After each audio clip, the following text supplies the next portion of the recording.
Thanks for being here. Subscribe to Cheating Stories Best, so you don't miss new stories. A woman has wandered for years in search of a good man, and this is what ends up. Today's story has a similar plot. Enjoy it! It took me a while, but I finally understood what was wrong: men. No doubt about it, men are the problem.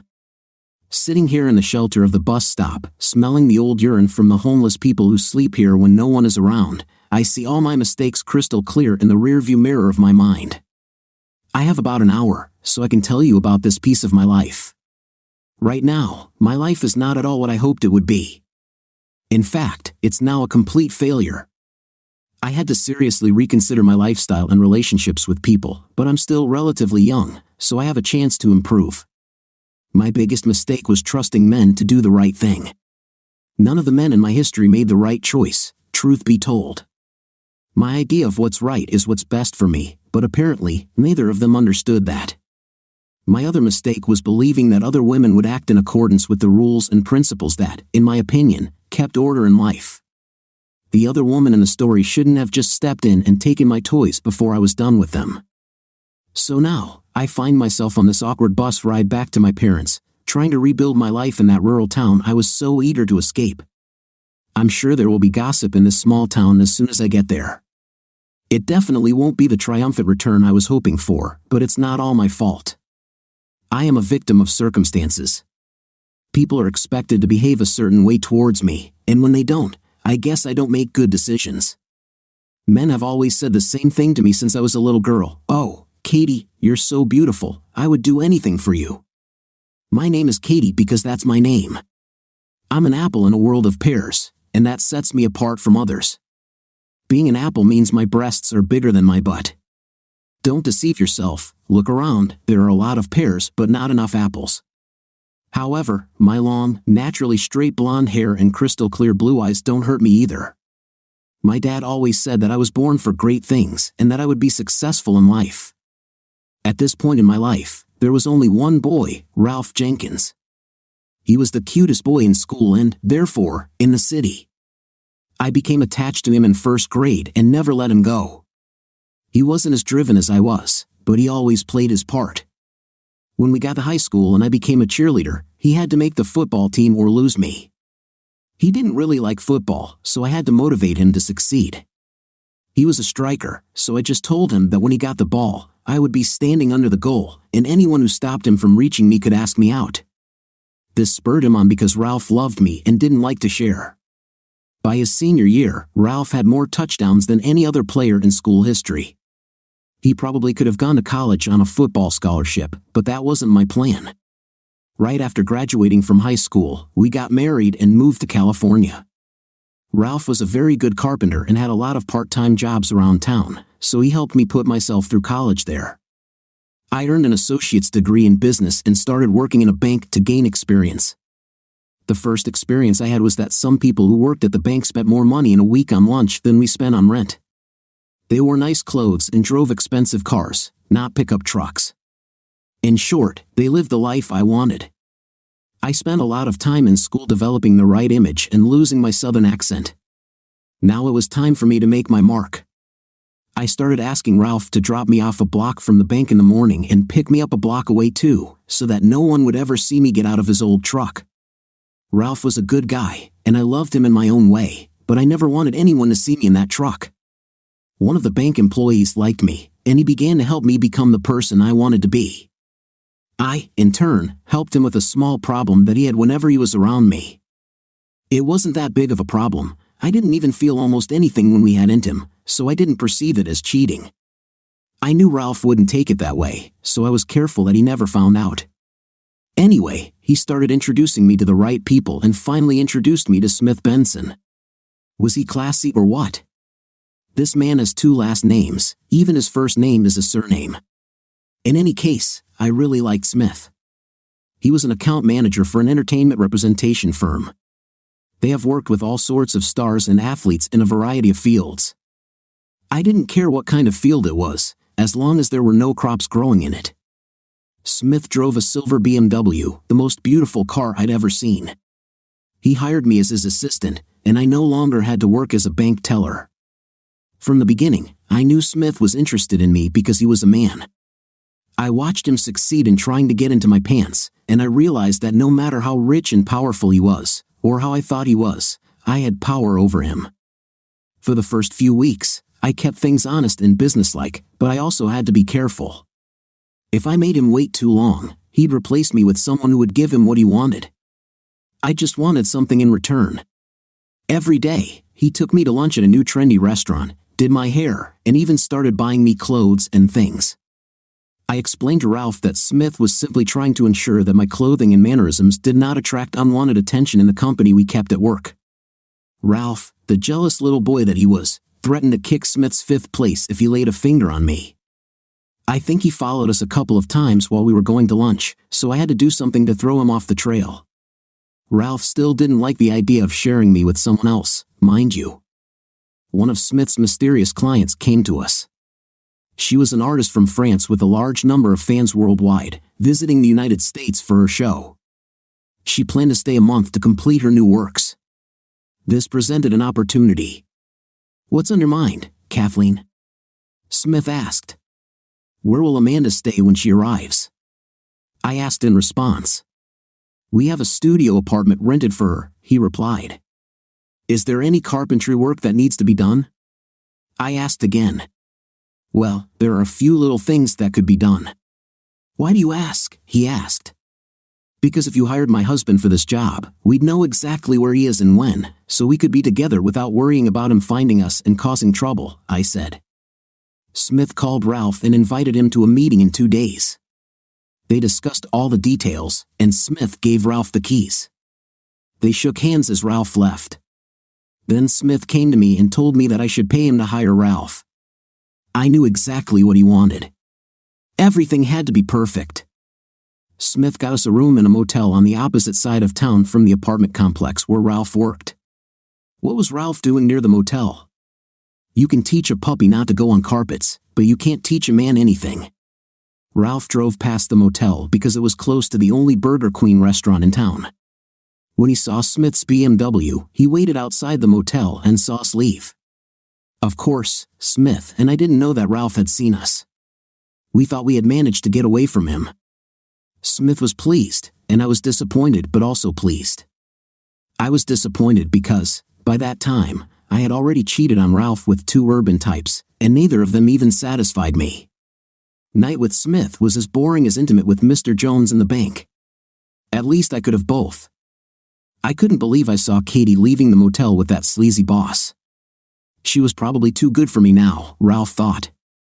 She spent so much time with all her city acquaintances that she became too sophisticated for a country boy. Well, if that's what she wants, so be it. I won't interfere with her. I called a friend back home, and he told me to call a lawyer about the divorce. So I did. It would be quite expensive, so I would have to keep working. It's like that joke from the Dukes of Hazzard, why are divorces so expensive? Because they're worth it. The lawyer arranged a meeting with a private investigator to obtain evidence to support my claims. He also told me that since we don't have children and we both work, if I could prove infidelity, I wouldn't have to pay Katie alimony or maintenance. That was what I wanted, to be free from her. At the same time, I still loved her very much. I just couldn't understand why she did this to me. Yes, I could. Why would I lie to myself? Since first grade, we were both in love with the same person, her. We always did what she wanted, but this time, apparently, she wanted someone else to help her. I drove up to the apartment where I was to work, hoping there would be a microwave so I could heat up my Burger Queen food. It should have been an easy job, but it would have taken a long time. I needed to build a series of easels and stands in different rooms of the apartment, and a few in the backyard. This was necessary so that the person who would live here could paint or do business wherever they wanted. I also needed to inspect the apartment to see what needed fixing. If I could make a repair, I should have done it and billed Slugger Smith. If it was beyond my capabilities or comfort zone, I had to let Smith know so he could arrange it before his client arrived. As soon as I opened the door, I noticed that it squeaked and stuck when I tried to open it. I added it to the bill and charged Slugger Smith $50 for a can of WD-40. In the kitchen, among all the modern appliances, I found a microwave. It was a really good microwave. While my burgers were heating up, I sat down at the breakfast nook table. I started thinking about Katie again. I couldn't bear the thought of staying married to her, no matter how hard I tried. Even now, I couldn't find anything bad to call her. Looks like I wasn't ready for this. I was distracted by a sound. I wasn't sure if I heard it, maybe it was my imagination. But it sounded like someone had walked up the back stairs very quietly, as if they were only wearing socks. I probably imagined it. I ate my burgers while the smell of charcoal grilled beef filled the apartment. I measured all the open walls in the rooms where I would put the easels. I had a better idea. In a couple of rooms, it made sense to build shelving in front of the walls. After I finished all the measurements inside, I looked outside. I had an idea here too. I thought I'd build an easel inside the enclosure so the wind, rain, or dust wouldn't damage any of the paintings or whatever. After that, I cleaned up my mess and went home. Katie was already home, wearing one of those slippery night suits she liked to lounge in at home. I remember when she looked just as good, if not better, in one of my old shirts or t-shirts. But now she was too sophisticated for that. She walked up to me, and I pretended to put my tool belt away. "Have you eaten yet, dear?" she asked. I wondered why the hell she was asking me this. She doesn't know how to cook, and I couldn't smell any food she brought. What if I was hungry? "Would you just take my dinner out of your fifth place?" "Yeah," I said. I ate the burgers. I was hoping she would remember that I only eat burgers from one place. She knew that even though there was a McDonald's on every corner, I only liked Burger Queen. The only one in town was next to the motel where she spent part of her day. "Okay, then," she said, "maybe then we can spend some time together." I noticed two things right away. First, her fake city accent was gone, and she spoke like she did when we first arrived here 3 years ago. This meant that she wanted something. Second, she smelled like she had just taken a shower and freshened up, deleting evidence, as I guessed she had just had a night with old Slug Smith. Did she really need more intim, or was it just her way of tricking me into thinking nothing happened? I'm not as sophisticated as Katie and Smith, but that doesn't mean I'm stupid. I could have gone to college. I had a lot of scholarship offers, and my grades were better than Katie's. But when we got here, I had to earn money so she could study. She floated towards the bedroom door and simply leaned against the door frame. I suppose I should have gone after her like crazy, but I just held myself together. I laid out my measurements on the kitchen table and pretended to study them. "Honey, I need to make sure all my calculations are correct for this job," I said. "If I do something wrong, it will reflect poorly on you in front of your boss, and we don't want that, do we?" I asked. "I'll come by soon," I said. She frowned but still went to the bedroom. She's not used to not getting her way, but soon enough, she'll be able to do whatever she wants, because I'll be gone. My heart hurt, but I knew it was the right decision. My dad always told me that when you're in a bad situation, the right decision is usually the one that hurts the most. I couldn't believe that my Raph, was making me wait for a night. He should have rushed it to me at first sight, as soon as he crossed the threshold. He looked at me as if it was the last time, and now he not only wasn't with me everywhere, he made me wait. Smith and every other man I know would do anything to get between my legs, and my Raph made me wait. I lay down on the bed. I wanted him to see my new set. This set was perfect. It was a sky blue color to highlight my eyes. My breasts were barely held in place at the top and could be released with one tug. My butt, as I said, wasn't anything special, but the right frame makes any picture better, and these panties were the right frame. They were so small that they made my butt look fuller. Smith really liked the way I looked in this set. Unfortunately, the whole thing only took about 10 minutes. I thought he was taking a break or changing positions, but he was done. He started to fall asleep until he saw me looking at him. Then he just looked at me and asked if I wanted it again.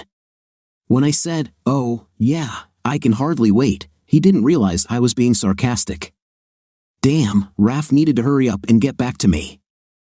I started imagining exactly what I wanted my husband to do to me, and I must have fallen asleep because the next thing I knew, it was 3 a.m., and Raph was already lying in bed next to me. What was unusual was that usually, even if I went to bed first, when I woke up in the morning, Raph was always pressed against me from behind. Even if we had one of our rare arguments, this is how we always slept. He said that we reached out to each other at night, but now, not only was he not next to me, he was lying on the other side of the bed and turned away from me. I slowly turned towards him and placed my leg on his leg and thigh, but he did not react. I lightly pushed his shoulder to no avail. Finally, when I woke him up, he yawned and asked what I wanted. "Nothing, Raph, just keep sleeping," I said angrily.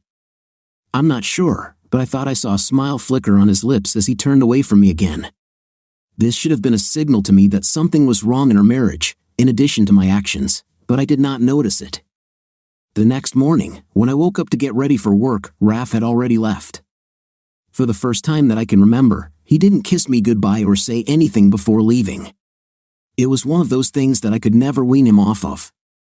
He always told me that if he got hurt or died, or I died, he wouldn't want to go into another life without telling me he loved me or kissing me one last time. Raph was like a puppy. He wasn't a complex person, so I never thought he had a plan or something was going on. But he never refused or said no to intimate with me. I've heard that every man has times when he can't cope, and we're both in our 20s, so maybe he was just tired last night. But why did he sleep away from me? I still needed Raph in my life, and in my own way, I loved him more than anyone in the world.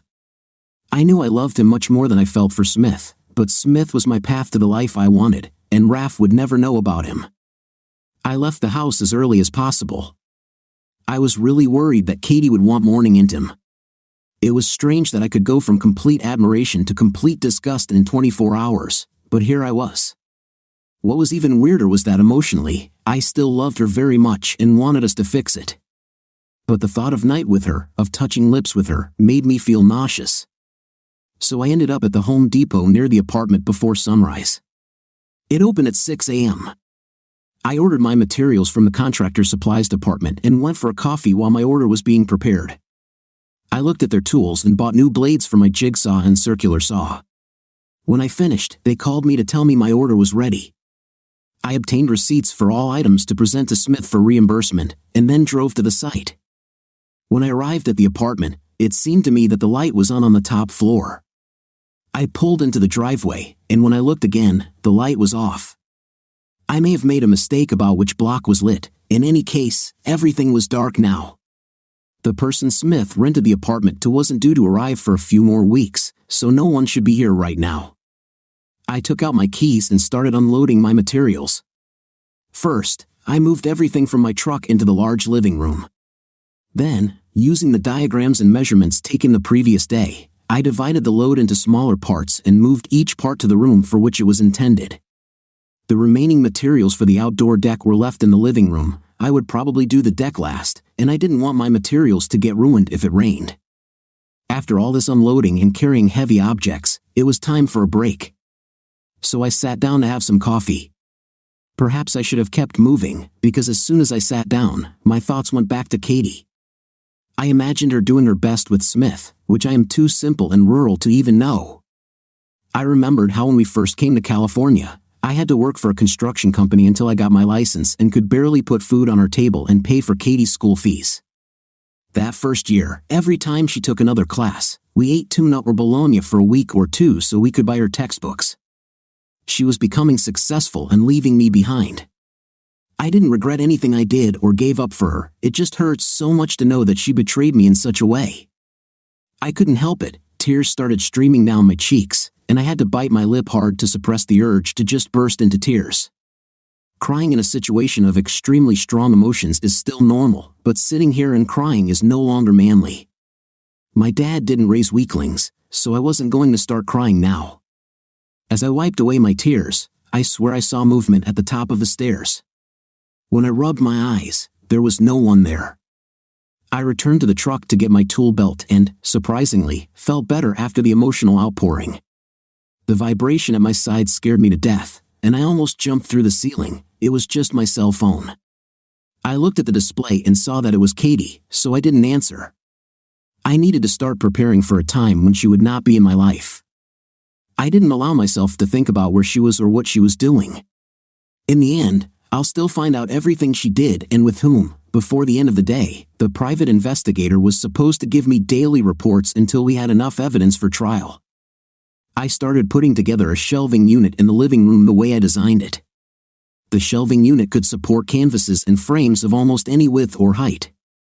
There were bars every 3 feet for adjustment so that 2 or more items of different sizes could be viewed or worked on next to each other. For the living room, I thought of placing one shelving unit on the west wall and another opposite on the east wall. If I built them this way, the shelving wouldn't interfere with the entryway or the fireplace. I started cutting the boards to length, then drilled holes for the screws and bolts to assemble them. I decided not to cut or drill all the wood at once because I wanted to see how well the first one would work before committing and possibly wasting all my materials if the design failed. I also started to think it would be nice to have at least one rack ready in case this guy arrived early. Artists are notoriously fickle, so who knows what could happen.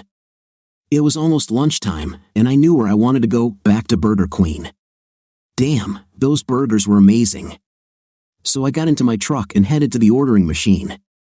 Along the way, I noticed Smith's car parked at the motel again. This time, I stopped in a fit of anger but restrained myself, remembering the lawyer's advice not to do anything stupid. I slowly approached the expensive car, looking around to make sure no one was watching me.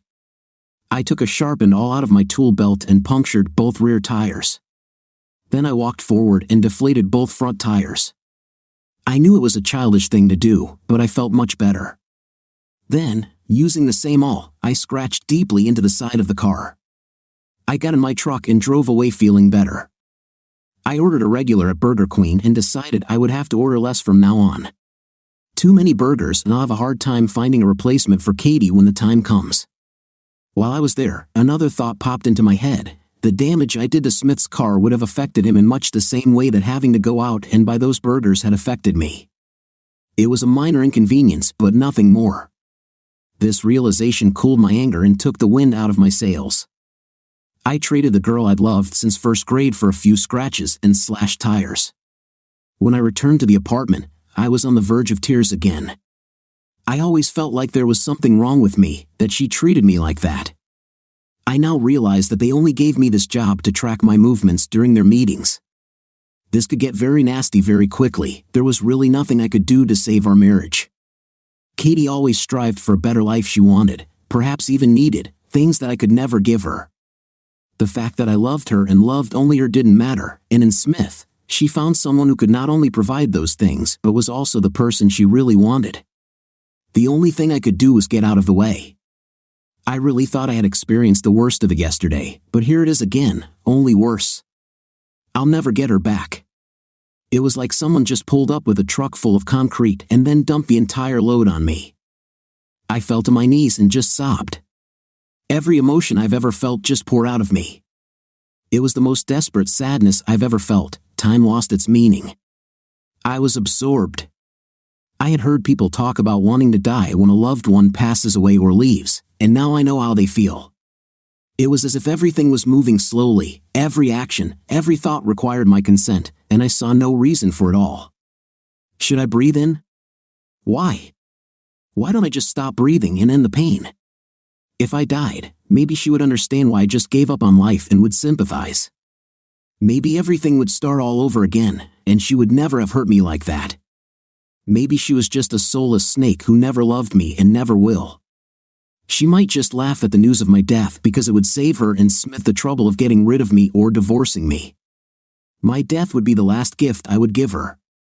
It was at that moment that I felt a hand on my shoulder. I'm a pretty big guy, but I have to admit that that little hand totally freaked me out. I jumped almost to the ceiling. My heart was beating so fast that I felt dizzy. When I turned around, I saw a girl. Well, maybe she was a woman. She was just very small. Katie is small compared to me, but this woman was tiny. She was hardly more than 5 feet tall, if she reached that height at all. She had curly brown hair that flowed down her back, stopping at her shoulders and flowing forward. But it wasn't her hair that stopped me in my tracks, it was the expression on her face. I have never seen so much concern in one face. Her eyes were hard to describe. They were light gray-green, piercing, and attractive at the same time. They seemed to absorb every detail of everything they looked at. The gaze of those eyes did not form opinions. There was no right or wrong, it only measured and compared details. It seemed that after she saw someone in this way, she could easily reproduce any and all objects she saw. And at that moment, she saw me. As my brain reconnected with my mouth, and I realized I could speak, words began to come out. "Hey, who the hell are you and why are you here?" I barked. "You're so sad," she said in the thickest accent I've ever heard. "This is my home," she said. "You make, as you say, picture stands. Am I the only one who thinks you make them better than these, as they call them?" I was speechless, and words just wouldn't come. "I was on the second floor and smelled food again," she said, smiling.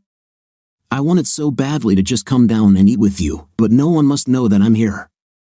I work day and night, but I have no ideas, only pictures without a vision. I could do the same with a camera, it's not art. As I watched you become consumed by this sadness, it threatens to take you away. You should tell me about it, maybe I can help. Come on, we'll sit down and talk about it." She led me to the same table where I had been sitting for several days. All those times when I thought I heard something, apparently I actually heard something. She was again very small and obviously French. She was the person to whom Smith rented the apartment, so I guess that technically made her my employer, or in fact, she was my boss's boss.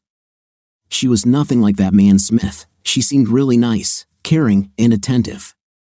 These are not the words I would use to describe Smith, although you could, because he cared about seducing my wife and cared enough about keeping me occupied so that I wouldn't bust his fifth place when I found out about it. She opened the package and looked inside, her little face lit up. "Oh, great," she said. "You've got enough for two." She busied herself arranging the plates and cutlery, ran upstairs, and returned with a bottle of wine. Quickly, the meal went from fast food to luxury dining. It wouldn't surprise me if she brought out candles and a violinist. "Amanda Anderson," she introduced herself in an accent that I was beginning to like. "It doesn't sound much like a French name," I said. "And you?" she smiled. "Raph Jenkins," I replied, shaking her small outstretched hand. We then sat down and ate my burgers from Burger Queen. We talked about a lot of things. For the next hour, we talked about her paintings. We talked about how she liked my shelving system for both displaying her completed pieces and painting those in progress. She asked me to keep the fact of her early arrival a secret. She wasn't due to arrive for almost another month. I promised her that I wouldn't tell anyone. As time went on, it became obvious that we were getting along well. We both had our own sorrows that we had not yet decided to tell each other about. I realized that her sadness was related to her work. I didn't know much about art or painting, but I was sure she was good at it. I have to admit that I probably wouldn't be able to tell a good picture from a bad one. By the time I noticed the time, my cell phone was ringing, and I noticed it was time to leave. I didn't know how time passed so quickly, but I felt better than I had in the last few days. Amanda was not Katie, but she was a woman and a beautiful one at that. If she didn't think I was worthless, maybe there was life after Katie. By the time I got home, I expected Raph to already be there. I managed to take a shower at the motel. Let's admit it, what kind of woman, especially one who needs intimate, would prefer it with a bald man over 50 like Smith when she has a strong husband like my Raph? A big part of it also had to do with Smith just using me. It was as if he was paying for it, and it was his right. With Raph, I was the one in control. If I wanted him to do something or buy me something, or if I wanted him to stop doing something, I simply limited access to myself until I got my way. With Smith, he would just look at his watch and say, "Let's go." There was no debate. We didn't even have good dinners anymore. Treating me well was obviously just a way to get in my pants. Now that he did, I was just his office mistress, and that was it. He no longer introduced me to people, did not try to teach me anything. I didn't even go to meetings with him anymore, and the night was the same as the first few times. He may have been a high-class gentleman in society, but in the bedroom, he was a true Neanderthal. These last few days have made me want Raph like never before. There were so many things I took for granted about him. I couldn't wait for him to come home so I could erase those bad memories. I decided to call him to hurry him up. I pressed button number 1 on my cell phone, and it called him. His phone kept ringing and then went to voicemail. He must have been very busy not picking up my call. I got up and decided to try to cook something. It would be an adventure because I really didn't know how to cook. I looked in the refrigerator and saw a plate with several marinated steaks. This should be pretty simple. I'll just put them in the oven under the broiler and heat up some vegetables in the microwave. I turned on the TV and found a cooking show. It was perfect. Even though the old fat woman on the show cooked the chicken, she also baked it, like me. She baked potatoes with chicken. I could do the same. Then I just make a little salad, and voila, dinner. Raph will be so proud of me. I couldn't believe I was doing this. My face actually turned red from the heat of the oven. I felt like some kind of pioneer. About an hour later, Raph arrived. He somehow half smiled at me and went into the bedroom. He walked with a slight limp, and it was difficult for me to understand his facial expression. I had known this man his whole life, and he wasn't that complicated. There was something bothering him when he looked at me. No matter what we were going through, I always saw love on his face.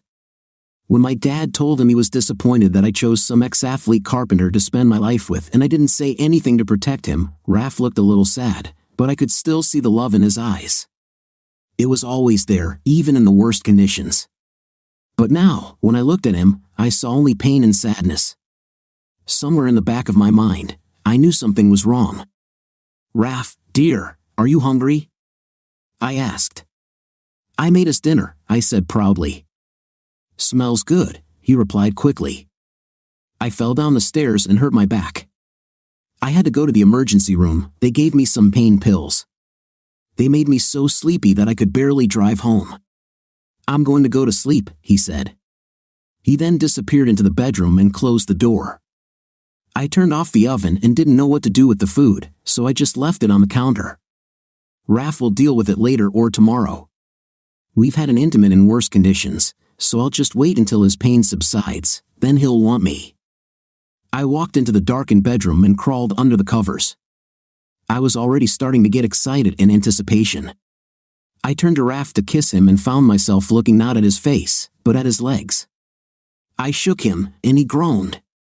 "Raph, what happened?" I asked. "Any movement hurts my back," he replied. "Why are you lying like that?" I asked. "I use pillows to elevate my legs above my head to stimulate blood flow," he said. "Do you want me on top?" I asked. "I'm tired," he yawned. "The painkillers knocked me out." I just lay there for a while. Part of me was so upset that I thought about going out and satisfying myself. The other part felt like something was wrong. Finally, when I was almost asleep, I said, "Good night, Raph. I love you." The next thing I know, I suddenly woke up. For most of my life, Raph always told me he loved me. He was the first of us to say it, and on the rare occasions when I said it first, and believe me, these were few and far between, he always responded within microseconds. This time, he simply mumbled something that was almost unintelligible. Although my conscious mind couldn't really make out the words, my subconscious mind caught them and was wide open. Raph's grunt sounded a lot like "tell it to Smith." Suddenly my mind went into full gear. There were two possibilities here. One was that Raph was becoming increasingly jealous of the time I was spending with Smith and he was avoiding me, sulking like the brat he always was. The second, and worst case scenario, was that Raph knew about me and Smith. I couldn't sleep, my mind just kept going through all the facts I had. I rolled over and moved my head towards his side. I tried to press myself against him as carefully as possible, and as soon as my hand touched him, he jerked away from me. I dozed off for a second, and when I woke up, he was gone.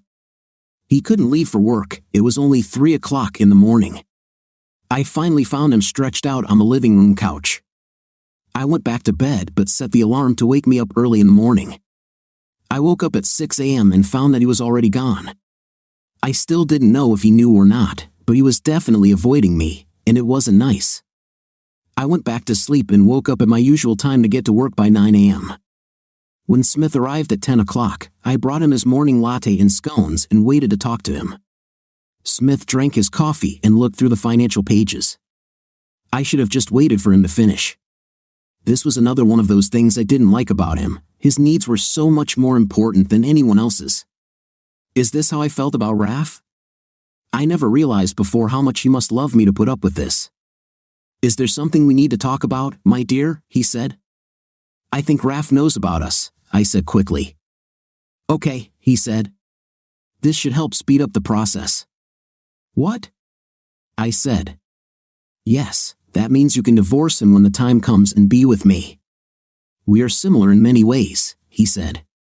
We both appreciate the finer things in life. We are both motivated to succeed. We are compatible in everything.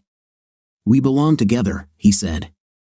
You have outgrown this village carpenter. He simply cannot offer you what I can. He is not my equal in anything, he continued. I was shocked, so I started nodding my head as if I agreed with him.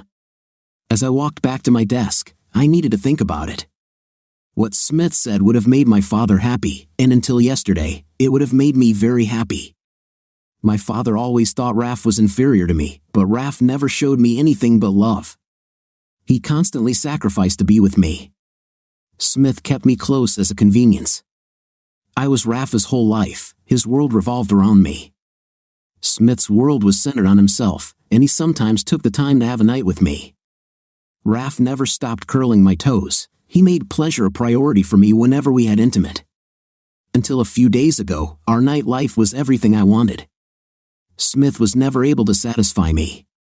Raf constantly told me how much he loved me. He was ready to do anything for me. Smith never even said that he liked me or that I was beautiful. Even this morning, all he said was that we belonged together, as if it was a merger of companies to provide better income for both. I got out of my truck, dragging 2 bags behind me. I walked up to the door of the dark apartment and tried to hold the bags and keys at the same time. I turned on the light and put the bags on the table. I knocked on the door leading to the upper yet hidden level of the apartment. Almost instantly, it opened as if it had been waiting for me. I wasn't sure you'd come back, she said. I wasn't sure you would open the door again or if you would even still be here, I replied.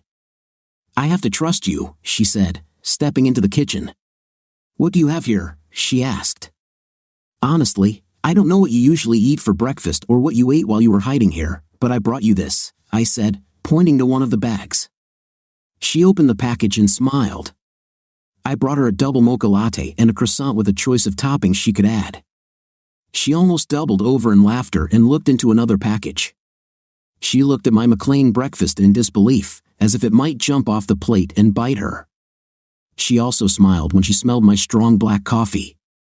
The McLean breakfast is an all-American invention. It consists of one of those synthetic egg patties, 4 strips of bacon, American cheese, and a sausage patty, all sandwiched between the halves of an English muffin.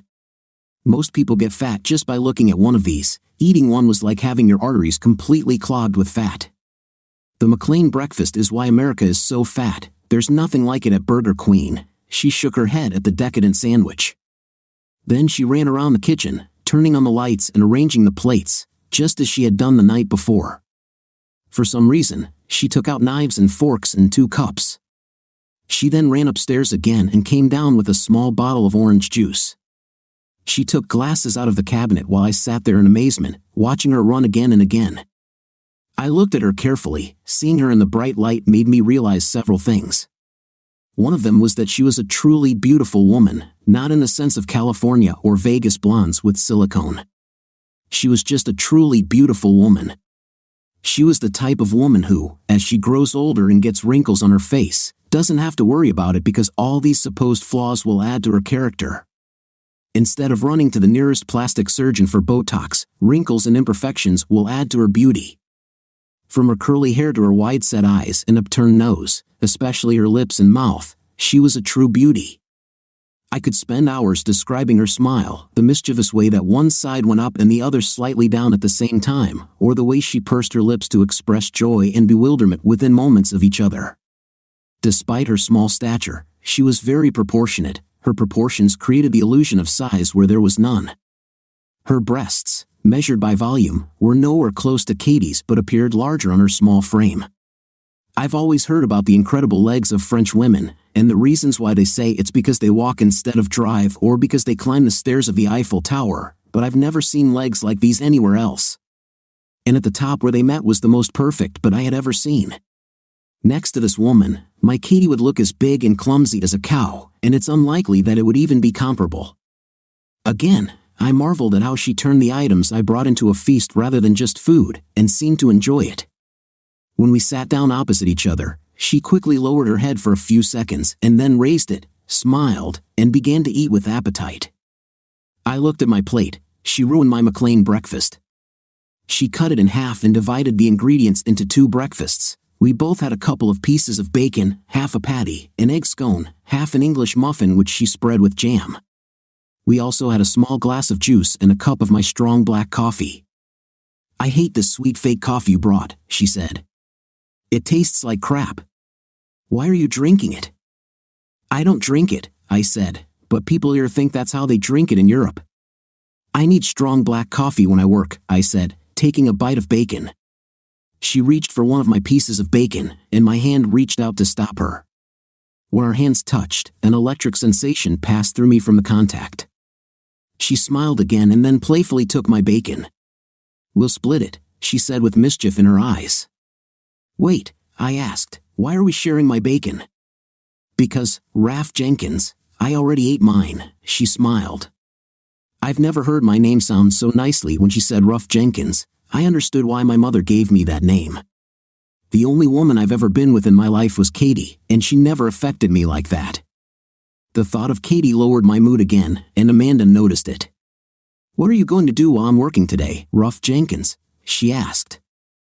"I'm going to put a frame on the porch so you can work inside without me disturbing you," I said. "Why don't you work on the shelving you started in the main room?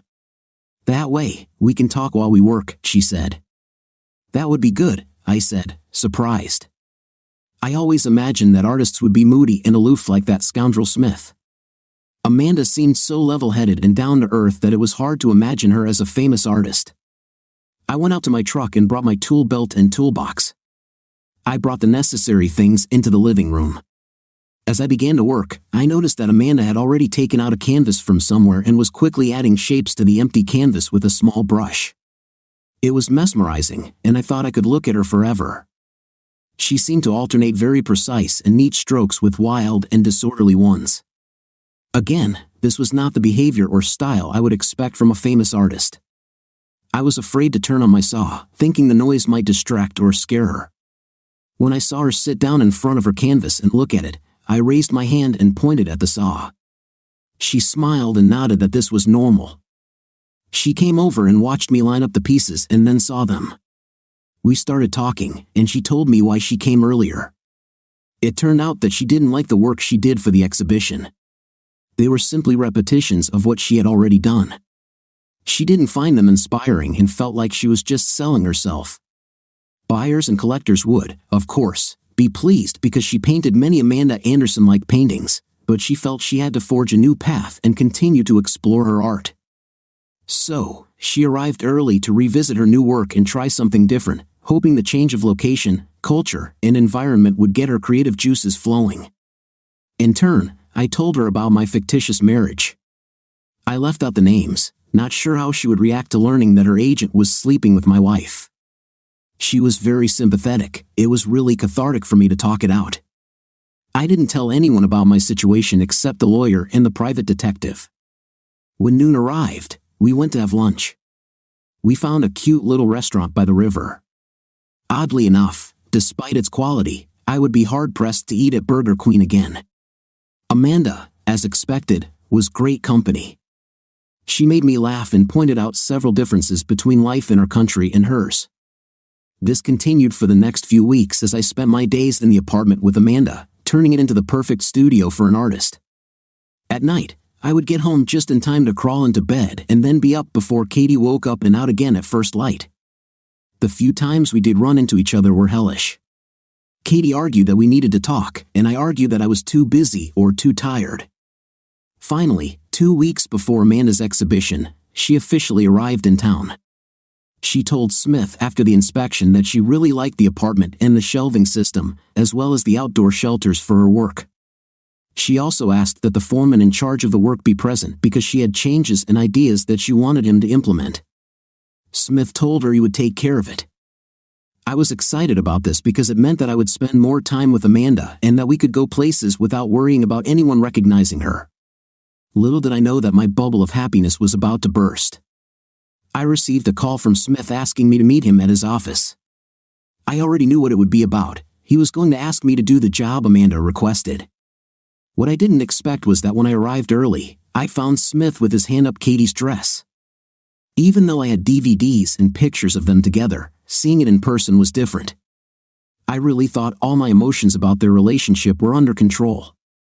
However, it was as if someone had ripped my stomach out through my throat. There was an expression of lust on Smith's face that was hard to describe in words. Katie looked like she was just putting up with it. When Smith finally noticed me standing there, he pulled his arm out so quickly I thought he was going to break his elbow, and Katie immediately started saying the classic phrase, "Raph, it's not what you think." "Come on, Katie," I said. "Come on, old man, there's no need to be corny about it," Smith said. That wasn't the right thing to do because at that moment, I crossed the room and punched Smith in the face. There was a sickening crack, almost a click, as my fist made contact with his nose. He fell across the table and ended up in a pile behind it. I started to walk around the table to get to him but stopped. None of them were worth it. "I told you, if you touch her, I'll smash your fifth place," I shouted at Smith. He curled up at the table, holding his nose and crying. "Raph, wait," Katie shouted as she followed me out of the office. "We can fix this." "It doesn't mean anything." I got in my truck and just drove away. I spent the next hour just driving around aimlessly. I needed to collect my thoughts, but I couldn't. I decided to do what the guys on TV always do in situations like this. Go home, pack as many of your things as possible, and check into a motel. It didn't work. As soon as I pulled up, she started walking towards me. I put the car in reverse and pulled back onto the road as she ran after me screaming. I decided that the best thing to do would be to just do something that I still enjoy. I needed an activity that would allow me to think while I was doing it. I also didn't want to check into a hotel right away because with all of Smith's money, it wouldn't be hard for him to track me. So, I planned to check into the motel just before bed and check out as soon as I woke up. If I use different locations every night, it will be difficult for them to track me. Now that I knew, and they knew that I knew, I needed to file for divorce first. So, I called my lawyer and told him to make sure the papers were ready. Then, I went to Amanda's apartment to do some work. When she opened the door and smiled, it was like the sun after a long, long rainy night. Her contagious good humor almost took me away from it all. "I was wondering when you would arrive," she said cheerfully. "You're late." "Come and see what we have for breakfast," she said. That's what struck me about Amanda. Perhaps this is a European or even French trait. She was the personification of comfort. Eat, drink, and be merry without stress. Your problems will resolve themselves. She had a breakfast that looked like it was prepared for a king. There were all kinds of muffins, cookies, coffee, teas, and juices. Butters of different flavors, jams and jellies, cold cuts, bacon, sausages, and ham. There were bowls with different types of fruits and melons. It was strange. If this is what she's used to, she must still be laughing about sharing my burgers from Burger Queen with me. "What is all this for?" I asked. "This is all for us," she smiled. I called the agency and told them that I needed breakfast for 2. "Let's go, we'll eat, and then you'll tell me what's making you so angry." "No," I said, "I don't want to talk about it. I just want to forget." "Okay," she said, pursing her lips in the little grimace she sometimes made, "then we'll just eat." As she said it, she nodded her head as if she had just settled a big argument. It was sweet. With just 5 days until the exhibition, Amanda had a lot of work to do to get her new pieces ready. She also had several sketches she was doing that may or may not have made it into the exhibition. She still hadn't decided whether the exhibition would have a theme. Sometimes she didn't have a theme. She would simply show her latest work and offer it for sale through a gallery or broker. Her last show made over $600,000. The agency took 30%, and after all the fees, she received about $290,000 after taxes. Her goal was to make a couple of $1 million and then retire. Part of the problem was that she simply couldn't resist traveling and shopping. It was as if she was looking for something but didn't know what exactly. So, after breakfast, Amanda made me promise to finish the shelving in the smaller room upstairs that she used for work. She wanted to use the main room, as she called the living room, for an impromptu pre-show for gallery owners and art critics. Amanda would be working in the main room, putting the finishing touches on her completed or nearly completed pieces, while I would create spaces to display the pieces she was currently working on. I grabbed my tool belt from the truck and walked up the stairs. The first room I looked into wasn't a studio, it was her bedroom. I didn't know what to expect, but this definitely wasn't it. Kathy always kept everything neatly organized, making sure I maintained order. Her makeup and clothes were neatly laid out and organized by item and color so she could easily put together outfits. Amanda's bedroom, by comparison, was chaotic. It looked more like a teenager's room. Things were scattered everywhere. On the table, there was a computer with a graphics program turned on. On the bed lay a laptop with another graphics program forgotten. The radio was playing, and there were clothes, socks, shoes, panties, bras, notepads, and random sheets and scraps of paper everywhere. I wondered how she even found anything in this mess, but then I understood. This mess was like her, it hinted at all kinds of possibilities. He said that if you look, you can find anything, but you have to put in the effort and look, he said. You shouldn't rely on things being exactly the way you want them to be, he said. There's no need to make plans, just live. I closed the door and smiled for the first time that day and went in search of a studio. I found her a few minutes later and regretted it because surprise, shock, and pain fought for supremacy in my mind. This powerful mixture of emotions boiled like soup in a cauldron and exploded out of me in the form of rage. For the second time that day, I lost control. Amanda sometimes worked in watercolors, and there were large cans of different colors of paint that she used to mix her paints. I grabbed a full can of paint and threw it across the room, where it exploded on a large canvas, splattering paint across several paintings by that smug, sarcastic Smith. Without thinking, I screamed in rage and knocked over another can of paint on Smith and one on my unfaithful wife's paintings. By this time, Amanda came running upstairs to see what was happening. There was a man with her, and he was terrified. Amanda took one look at what I had done and intervened forcefully. She walked into the room and handed me another can of paint, then pointed to the still untouched painting of Smith and Kathy together. She nodded and stepped back. I opened the can and, this time more deliberately, poured paint on the canvas. Amanda started passing me smaller cans of paint, and I just threw them randomly towards the paintings until I got tired. I fell to my knees, completely exhausted. Amanda sat next to me, massaging my head and shoulders. This is what you're so sad about, isn't it? I nodded, unable to look at her. At this time, the little man recovered from the shock and began screaming at me. Do you understand what you've done? He shouted. Each one of these paintings was probably worth $20,000. You'll be paying for them for the rest of your life. He was furious. Oh, and you can't get away with it. The security system recorded video of you doing this. Wait till I sue you in court. You may not even start making payments until you get out of prison.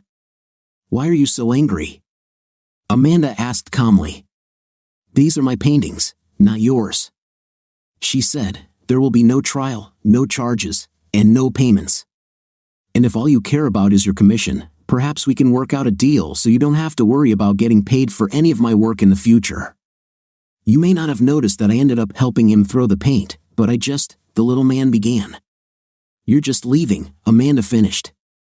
This part of my history, as my dad always said, is where the rubber meets the road. When Raph caught Smith's hand under my dress, I felt like my life was over. Smith had been taking advantage of me more and more lately, but it was always the same. Comparisons between him and Raph were not only inevitable but also obvious. Smith just had a night with me, and not even very well. To Smith, I was something he could use as he wanted because he paid for me. No, he didn't pay me for intim, but he gave me things and hinted at a life outside of work, the life I've always dreamed of. He never told me he liked me, much less loved me. Looking back, I realized that he did not love me. He spent time and effort on me because, like his car or his watch or any of his things, I was the best he could afford at the time. I reminded him of one of those things you see on the internet. Then I realized that after all our lives, after all this time, I really loved Raph much more than I wanted to admit. I just took him for granted because he was always there for me in every need. I missed his puppy dog eyes every time he looked at me, the way he was willing to do literally anything I asked for. I missed the way he put me first, even despite his own needs. I remember waking up late one morning when I had an interview and I called Raf and told him that my clothes weren't ready. He came home from work, made me breakfast, ironed my clothes while I showered, and put on makeup. Smith would never do that for me. I didn't even know where Smith lived. How could I be so stupid? My dad apparently raised one stupid child. I've been trying to talk to Raf all week. He didn't talk to me at all. He knows I need a lot of sleep. He should know this because he took care of me for so many years. He was always there long after I fell asleep and gone long before I woke up. He didn't even sleep in the same bed with me. I can't believe it's been so long since we made love. I was even more sure now that Raf not only knew about Smith and me but also lost me to Smith. From the way he looked at me now, he tried to hide it, but his puppy dog eyes and expressions of endless love were gone. Sometimes, looking at me from afar, I saw only contempt in Raf's eyes. Raf was always one of those kind-hearted, good old men. He didn't talk badly about anyone. Now, he always had a much harsher expression on his face, a cynicism that was not there before. I knew it was my fault. I had a good thing and ruined it. I still remember Smith flying over the table and just lying there, crying. I remember stalking Raf, trying to get him to talk to me so I could tell him how I felt. I needed to tell him that I was wrong and that we could fix it. I would have done everything he wanted. I would have lived the way he wanted. But it was too late, and he left. Did Raf really say the words "she's all yours"? I returned to the room to get the keys and found Smith still lying there and whining. "He left?" he asked, with clear fear on his face. Smith looked like he was in pain to talk. His nose was very swollen, obviously broken. I helped him to his feet and told him to call his doctor. I took him to the doctor's office and waited while he was examined. I sat there while Smith lied to his doctor. He told his doctor that he entered a door that he thought was unlocked, but it was not. When the doctor looked at Smith, he looked like he didn't believe him. Smith then came up with lie number 2. He told the doctor that he had started boxing. The doctor told Smith that at his age, he should have chosen a different sport. He gave Smith an injection to numb the area and reset his nose. This involved a lot of screaming, which I didn't think was enough for the pain Smith had caused Raf and me. He gave me a prescription for more pain medication for Smith, and I drove him back to the office. Under the circumstances, it seemed odd that Smith wouldn't let me take him home, but I didn't have time to think about it. I knew Raf would come home eventually, and I needed to be there when he did. I'm lucky I got there before him. I could tell because everything, including all of Raf's things, was still there. I walked around the floors, thinking about what exactly to tell him. I expected him to do exactly what I wanted him to do for years, to get him to listen to me. I was willing to give him anything he wanted just to forgive me. Thank God for Ford trucks. I heard him coming long before he pulled up in our driveway. I ran out to meet him, which was probably a mistake. Raf looked up, saw me, and immediately backed out of the driveway. He didn't even slow down when I chased him down the road. I went back into the house and just started crying. It wasn't my style, as I already said. My father raised me to do great things. I was a purposeful person, not a pathetic little mouse. But this time, thinking about everything I've done in my entire life, I didn't see anything great that it would give me. If Raf and I had saved money and been careful, he could have had a successful contracting business, and I could have been successful in business. We might have been rich, or at least well off. But at the end of the day, the most important thing we had was each other. When old people, rich or poor, look back on their lives, what they most often talk about is not the things they had or the things they bought. They talk about the things they did and the people they did them with.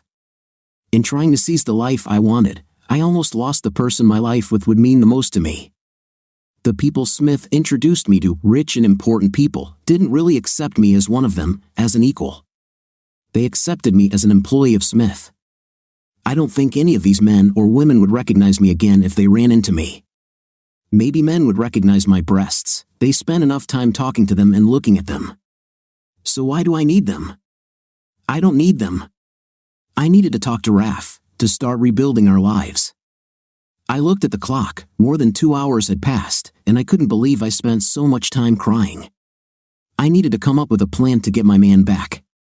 My cell phone started ringing. I picked it up, looking in the mirror. I looked terrible. My makeup ran all over my face, giving me the appearance of a clown. If anyone saw me like this, they would wonder what happened to me. I had to be beautiful. If they saw me like this, they would joke about it forever, the face that started 1,000 jokes. "Hello," I said, in a voice that radiated strength and determination that I didn't feel. "Kathleen, where are you?" "I'm home." "Where else could I be?"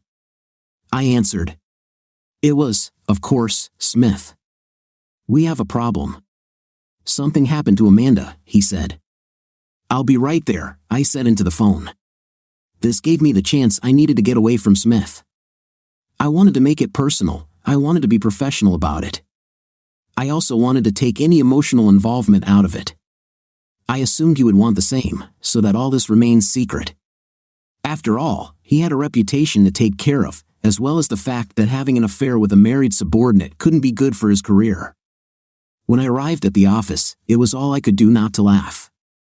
If I thought I looked like a clown with makeup smeared all over my face, at least I could wash my face and reapply my makeup. Smith looked much worse. His nose was so swollen it looked like he had a balloon stuck in his face. His cheeks were also swollen, and his whole face was red.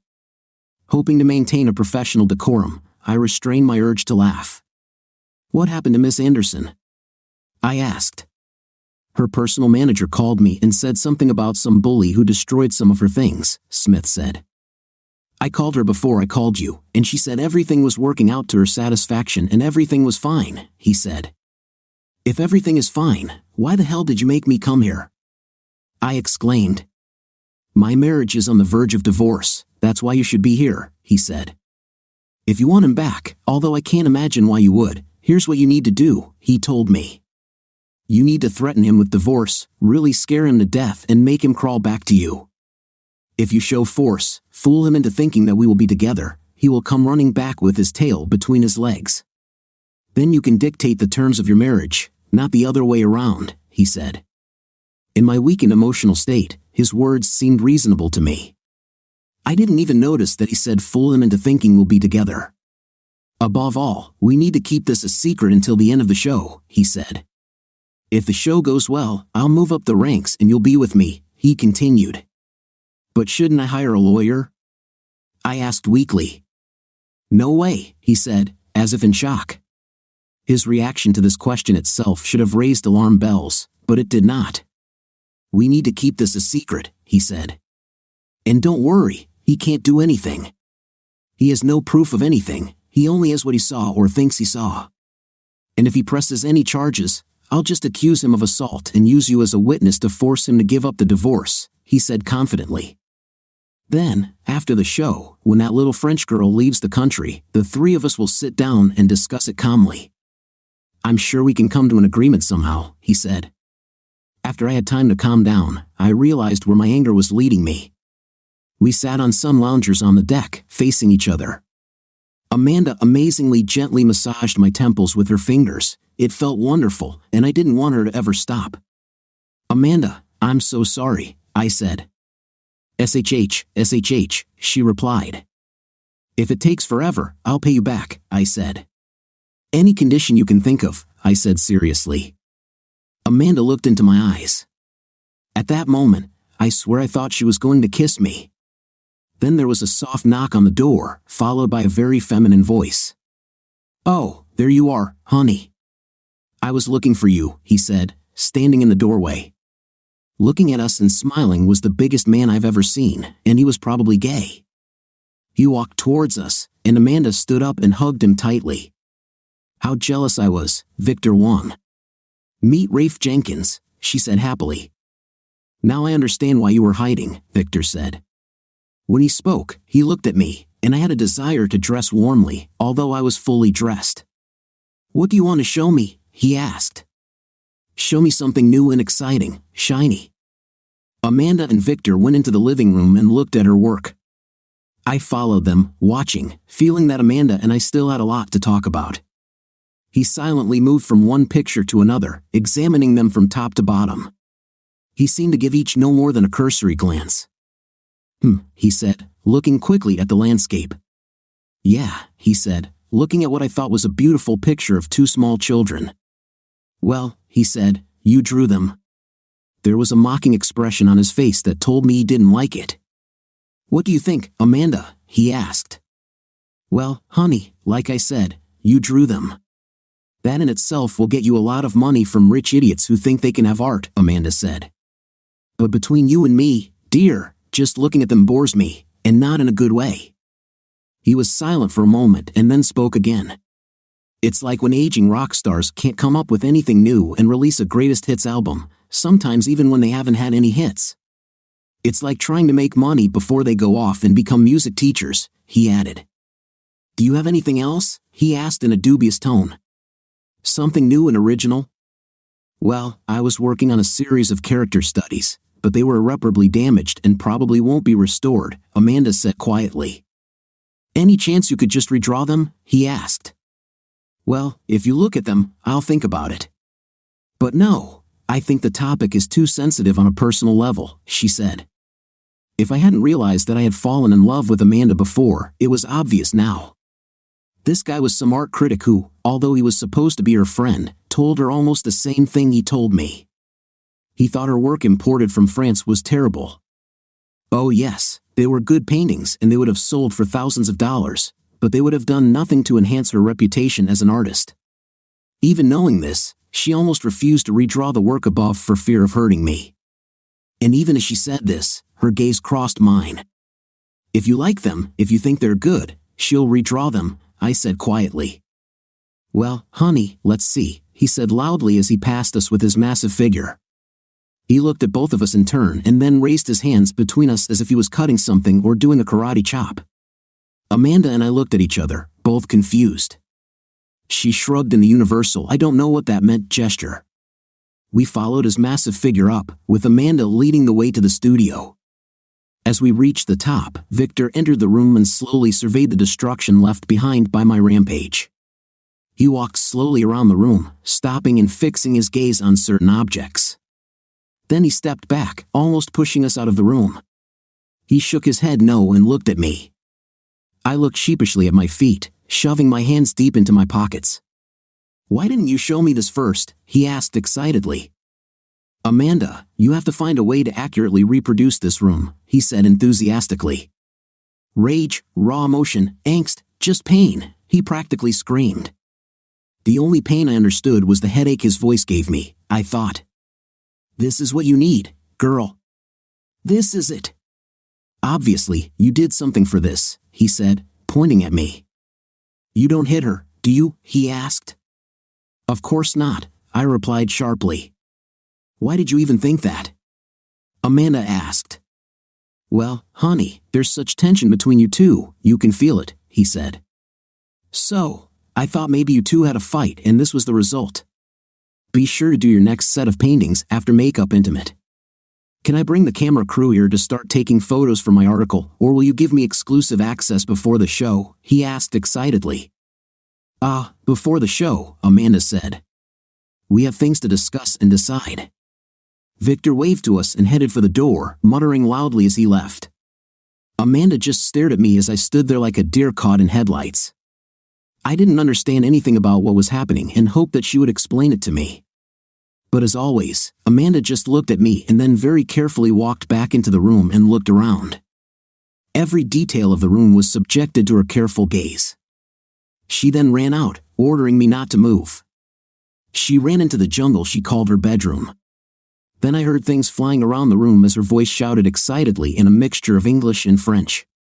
She appeared moments later with a very modern camera. Maybe she wasn't that great, but what do I know about cameras? She stopped right in front of me, stood on her tiptoes, and kissed me. She kissed me right on the lips. I was shocked. Besides my mother, Amanda was the second woman to ever kiss me. It was only a short kiss, but it said a lot about what could follow. The events of the last moments made me forget about all my problems and pain. I watched as she first photographed the entire room from almost every possible angle. She then went back and photographed each painting from every possible angle. She made gentle sounds as she worked. Then she put down the camera and began measuring the size of the room, the location of the windows, and even took out a device that measured the intensity and direction of light in the room. She raised one small but determined finger to hold me in place so I wouldn't move. She took out her mobile phone and dialed several numbers. Once the connection was established, she began speaking in rapid French to someone on the other end. Then she waited. When she started speaking again, it was in English. "No, I can't talk to him about it, and it has to be done immediately," she said. "I'll send you photos in the next few moments. I'll also send the measurements. The room should be reproduced exactly as it is," she said. "We will have 2 rooms. The front entrance will be a regular gallery and will show my new French collection. Then there will be a special room. It contains my new works," she continued. "Admission to the main room will be at the regular price, but there will be an additional fee to enter the second room. We will discuss all the details tomorrow. We will also need to change the contracts. Our agreement was only to show the paintings that I brought with me from France, so it seems that the new paintings require negotiations. But if you do not agree, we can hold a show with only French works, as was previously agreed," she said in a decisive tone. I'm used to Amanda the woman and Amanda the artist, but Amanda the businesswoman was a completely different person. "I have found that some of your staff, how to put it in English, are not meeting expectations," she said. Yes, we will meet tomorrow," she said sharply, and then hung up and went into the bedroom. There she fed her measurement sheets into the scanner and sent them somewhere. This was followed by uploading pictures from the camera's memory card somewhere to the internet. "Rafe Jenkins, where are we going to have dinner tonight?" she asked me. Her smile was very different from the one I was used to. It showed a lot more teeth. But the overall expression wasn't happiness, it was victory, conquest, and 100 other subtler emotions rolled into one face. It was like a hungry wolf looking at a hunted rabbit. When she turned to me, the smile turned back into the expression I was used to. That smile had fewer teeth, and there was sadness in her eyes again, or maybe it was pity for me. "I know you're not feeling very well right now," she said. "I'll do everything I can to make you feel better. But we have a lot of things to discuss right now, and as you know, I like to talk over food." "So, where are we going to have dinner?" she asked with a smile. "Texas Roadhouse," I laughed. Rafe didn't come home all night. Although I listened to Smith's ideas on how to handle it, I had my doubts. My idea was to try to talk to Rafe anyway, using Smith's plan as a last chance. What Smith didn't know was that Rafe had 2 things on his side. He has successfully used these 2 things since his high school football days. The first is luck. Maybe because Rafe was a good guy at heart, so luck just always followed him. Even when it seemed like he had screwed everything up, things always somehow worked out for him, and usually for me as well. But this time, it seemed like we were on different sides, so I couldn't count on that luck to help me. Rafe's second advantage was that he was damn unpredictable. Even on the football field, defenders had a hard time tracking him because he never seemed to be running where they thought he was going or doing what they expected him to do. Smith should have known that after yesterday. I'm sure somehow Rafe will come out of this smelling like roses, and I'll be in the worst possible situation. So, I waited for him to make sure he didn't do his little trick like keeping quiet after I fell asleep. I spread a blanket and pillows in the doorway and slept there. This way, he won't even be able to open the door without waking me up. I still tossed and turned all night. I woke up at the slightest rustle, looking for him. Finally, at 3 o'clock in the morning, I realized that my husband was not coming home. I also realized that I had pushed him away from me for the first time in a very long time. Tears rolled down my cheeks, and I couldn't stop crying. I no longer wanted to be a strong and resilient woman, I just wanted my husband back. I arrived at the office later than usual, and there was a lot of activity. Everyone from temps to secretaries to agents scurried around as if their jobs depended on it. I wanted to hustle too, but I didn't really understand what my job involved, other than satisfying Smith as required. Then I wondered what my dad would think of my destiny for greatness. I know how my mom would feel about her, she would say quietly because my mother never yelled or even raised her voice. "Well, Katie, you succeeded and failed at the same time," my mom would say. Mom always liked to start with something positive. You've succeeded beyond your wildest dreams in several areas, so good on you, girl. You failed in one main area, so we'll have to be more careful next time, she'd continue. Let's look at your progress first. In terms of pushing away the only person who loved you more than your dad and me, you did well. Good job. In terms of becoming the biggest in the area, you've done well. Good job. In terms of saving your marriage, well, we'll probably have to write it off as a loss. But we'll do better next time. I could hear my mom saying this as if she was standing right next to me. Before I could start crying again, the door to Smith's office opened, and I heard screams from inside as one of the secretaries ran out of the room, closing the door behind her. Don't go in there, she warned. One of the partners, a family member, is tearing Smith apart. I thought Smith was a partner, I said. The woman ran away laughing. A few minutes later, the door opened again, and I heard a snippet of conversation. Do something with your face, you look like a damn clown, I heard Smith say, following a smaller man out. The man had graying hair and wore a very cheap suit, his shoes were not expensive or polished. Compared to Smith, he looked like a homeless person, but he exuded a sense of power like I had never seen. He spoke or nodded politely to everyone he met, regardless of their status. He was even polite to the elevator operator. Where have I seen this behavior before? It was the way Rafe acted. He was polite to everyone we met. I used to do this too, until I became important. Smith saw me and beckoned me to join him in the office. Who was that? I asked. We don't have time for questions now, he replied sharply.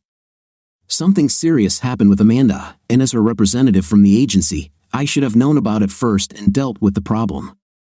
That little idiot Marcel came here and told me that something was going on, but when I called her, she said everything was fine. Now there are new developments, she wants to renegotiate the terms, and she called the main office. Brandon has just been here, he smells money, and he's never wrong, Smith said. The fact that she wants to renegotiate also means she has something new, he said, hesitating. According to Brandon, she hinted that she might move to another agency because we weren't doing our damn jobs. I need to do something to fix what happened, but I don't know what. If I won't be able to, or God forbid, I'll lose this order, I could end up on the street, he said seriously. But what will you do? I asked. What do we do? He answered sharply, if I leave, you will leave too, so get your head out of your fifth place, stop worrying about your red-faced husband, and get to work, he snorted. It was the first time he spoke to me in such a tone and manner. I didn't like it, and again, the comparison between him and Rafe was obvious. Smith, the educated wealthy man I had admired, now spoke to me with veiled threats like I was a non-entity. Why was this even important to him? He had told me so many times that it was all just a game, he had millions of dollars and didn't need income. On the other hand, even when Rafe's life was crumbling around him because of my betrayal, he never spoke to me like that. I realized that Rafe probably knew about me and Smith and continued to come home and be polite, even knowing what I had done to him. He did this in the hope that I would return to him. I was a fool. Maybe she called and needed something, and we weren't there. It could have happened yesterday while we were at your doctor's appointment, I said.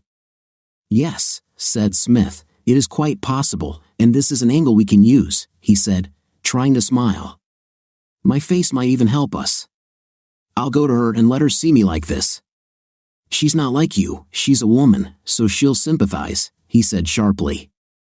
I will explain to her that this injury was the reason why I couldn't be with her, he said. Smith leaned back in his chair and motioned me toward his desk. He turned his chair to give me access and pointed to his zipper. Smith, the last time we got caught was just yesterday, I protested. Then lock the door and come here, he said, but I tried to start. Smith interrupted my speech with his gaze. I should have expected this. The little man Brandon had taken away his power, so Smith needed to dominate someone else to feel good about himself. It wasn't about night, I told myself, but still, I knew it was wrong. A knock on the door saved me.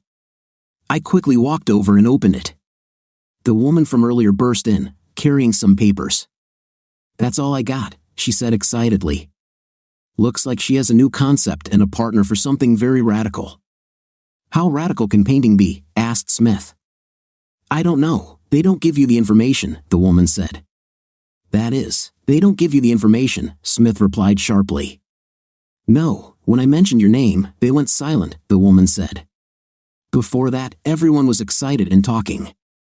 They're building a private room and charging extra for entry. The second entry fee will be donated to charity, so there's a lot of buzz about it, she said. Several critics who saw the photos of the exhibition were delighted, and she and her new partner put it all together in one night, the woman said. Maybe Miss Jenkins can help you, the woman said, pointing at me. How the hell can she help? Asked Smith.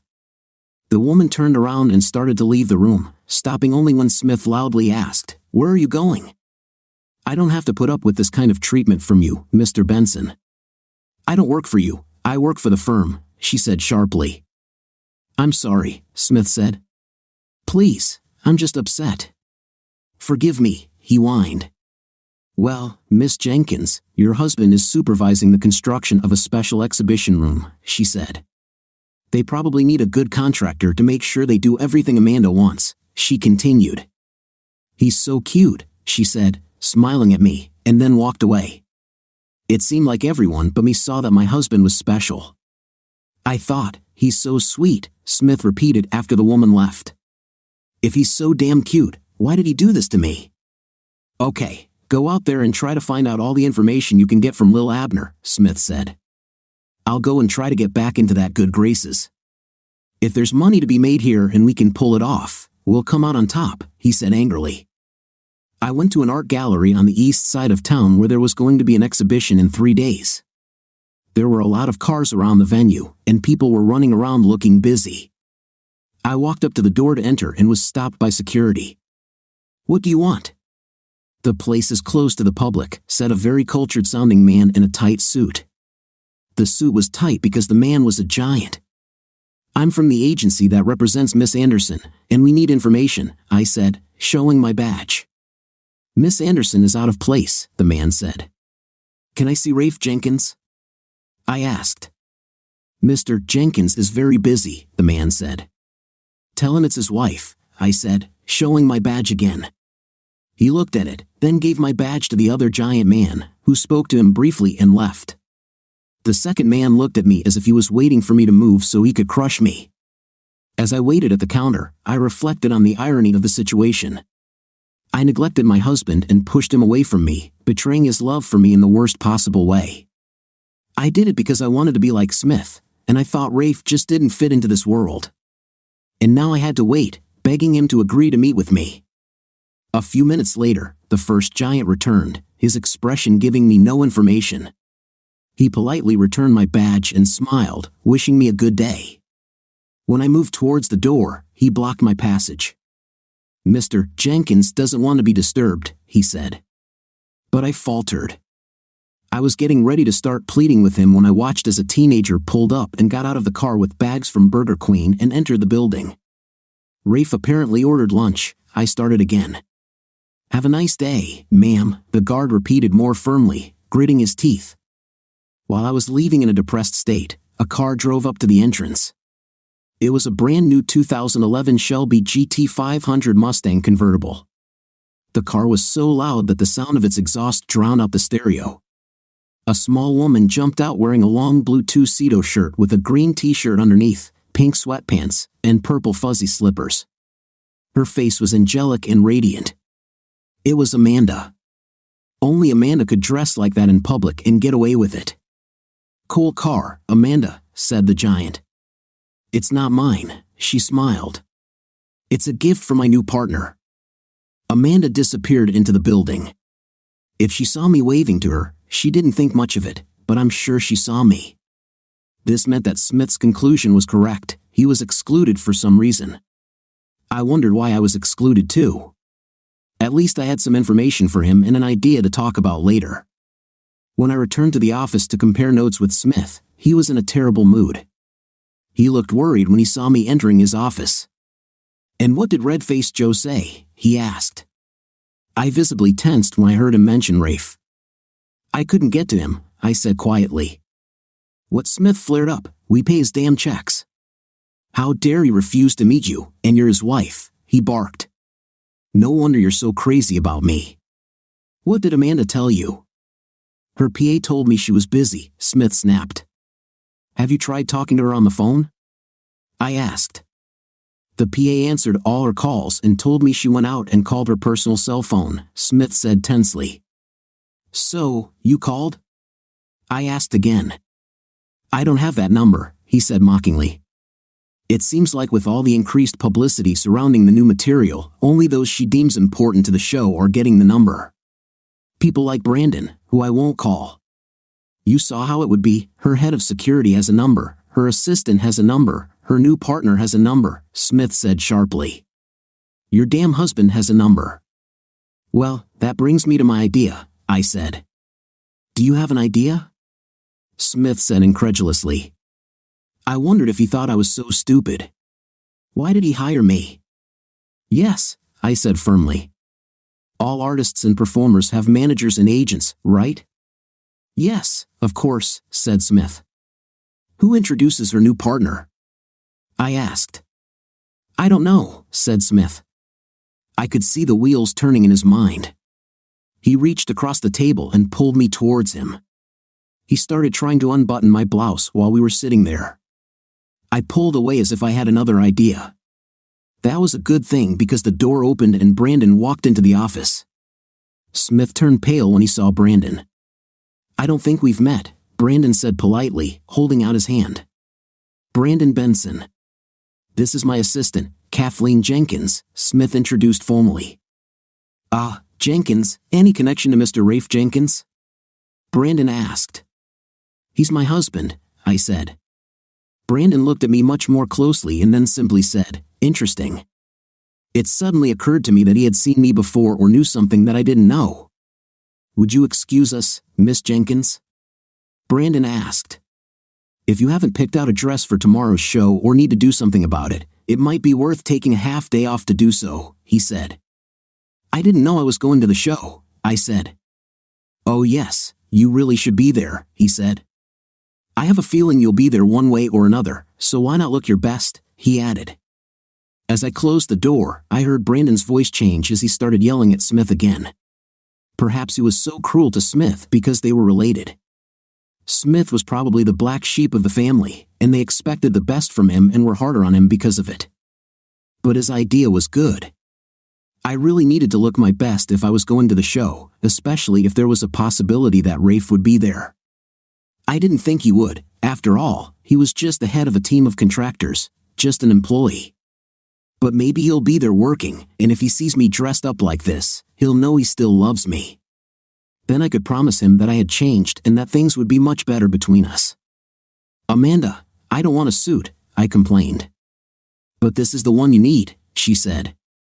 I had already learned over the past couple of days that if Amanda wanted something, she got it.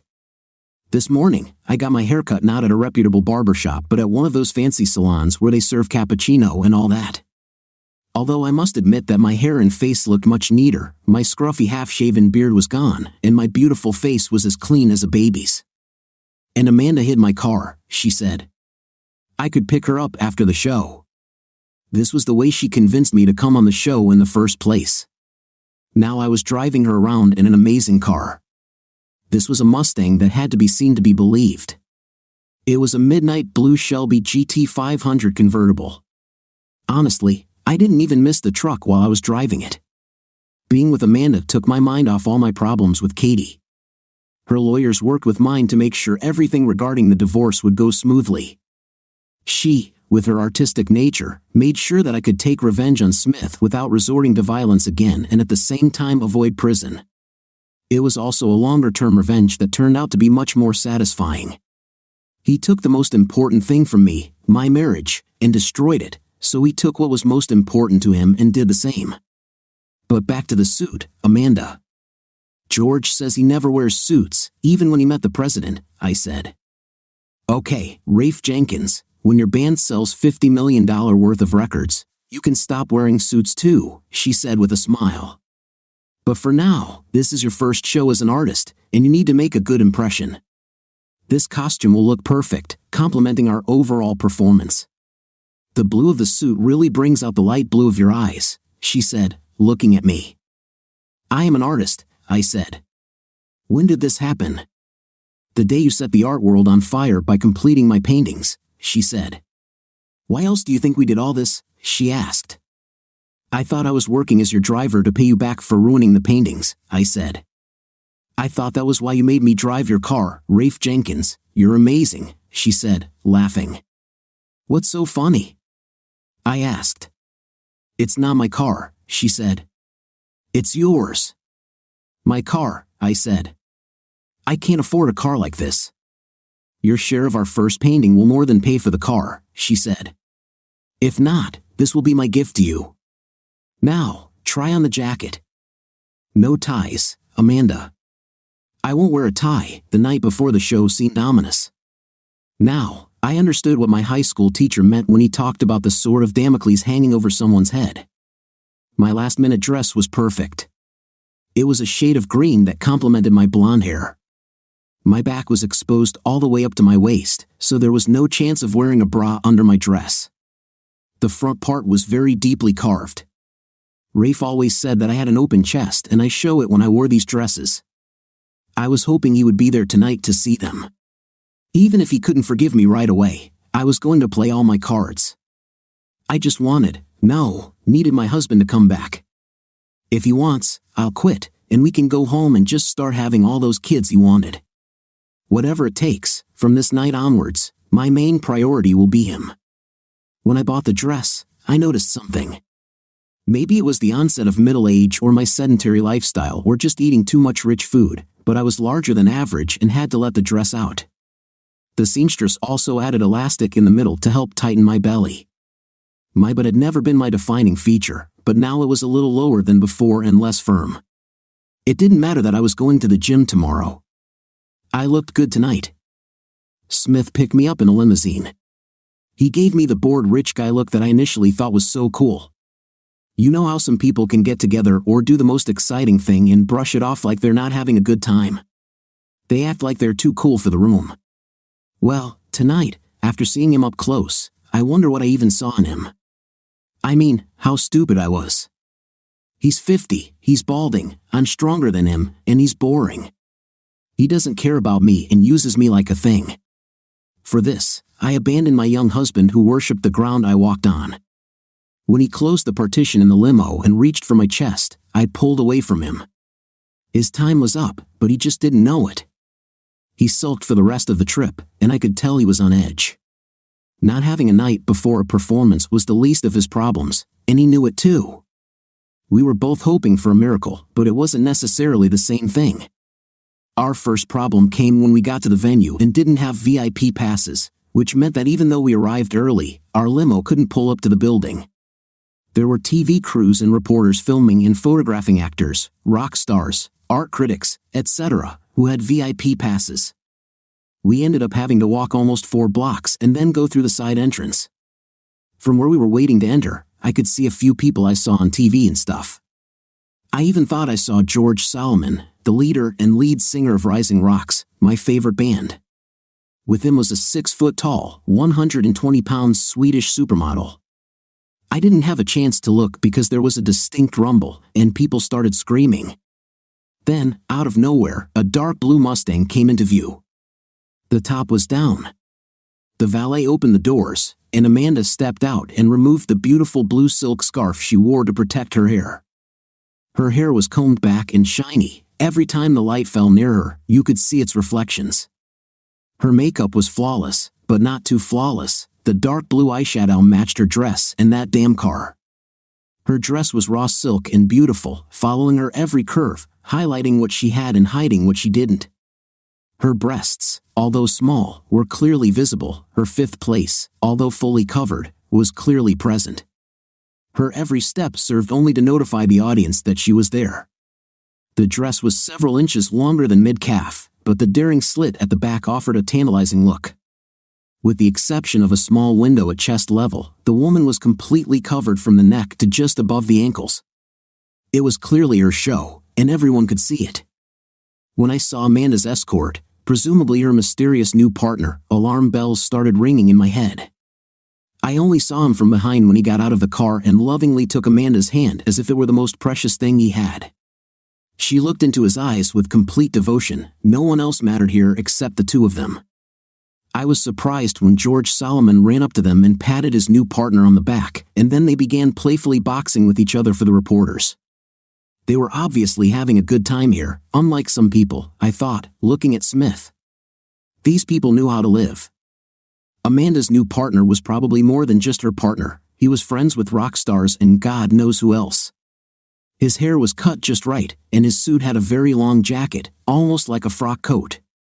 It was the same midnight blue raw silk as Amanda's dress. When we finally entered the building, I couldn't stop thinking about Amanda's man. Damn, I thought to myself, why the hell am I worrying about Amanda's man when I should be trying to find mine? Smith, I'm going to look around the back of the venue a little bit, I said. He simply snorted and nodded his head. He was also looking for something or someone. I went backstage and tried to get into the VIP room, but I couldn't. Smith and I, as representatives of the agency, would be in the VIP room for the special exhibition, but we were not allowed to enter the early viewing of the new works until the actual show began. It was reserved for beautiful people and the very rich. Who cares?